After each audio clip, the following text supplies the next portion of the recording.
Friends, today எபிசோட்ல ராஜலட்சுமியும் சூர்யாவும் பேசிக்கிறாங்க. சூர்யா வந்து ராஜலட்சுமி கிட்ட சொல்றாங்க, நான் அப்ப சொன்னதுதாம்மா இப்பவும் சொல்றேன், என்னால மகாவை வந்து ஏத்துக்க முடியாது என்னோட மனைவியா அப்படின்னு சொல்றாரு.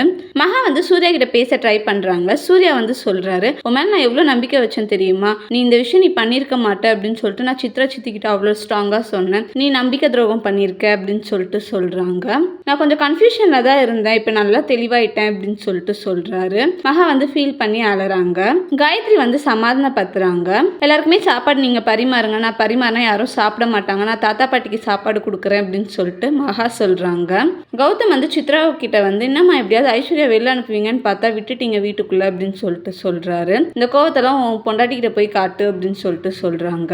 கௌதம் வந்து ஐஸ்வர்யாவை அடிக்கிறதுக்காக வராங்க. ஐஸ்வர்யா வந்து தடுக்கிறாங்க. என் மேல கை வச்சா என்ன பண்ணுவேன்னு எனக்கே தெரியாது அப்படின்னு சொல்லிட்டு கௌதம் மிரட்டுறாங்க. மகா வந்து பாட்டி தாத்தாக்கு வந்து சாப்பாடு கொடுக்குறாங்க, டேப்லெட்ஸ்லாம் எடுத்து கொடுக்குறாங்க. தாத்தாவும் பாட்டியும் அட்வைஸ் பண்ணுறாங்க, இதுக்கப்புறம் வந்து எந்த விஷயத்தையும் நீ மறைக்கக்கூடாது, எப்பவுமே உண்மையாக தான் இருக்கணும் அப்படின்னு சொல்கிறாங்க. மகாவும் கண்டிப்பா அப்படின்னு சொல்கிறாங்க. சூர்யா அந்த பிளேஸ்க்கு வராரு. டேப்லெட் போட்டிங்களா தாத்தா அப்படின்னு சொல்லி கேட்குறாரு. மகா எல்லாமே எடுத்து கொடுத்துட்டாப்பா அப்படின்னு சொல்கிறாங்க. தேங்க்யூ.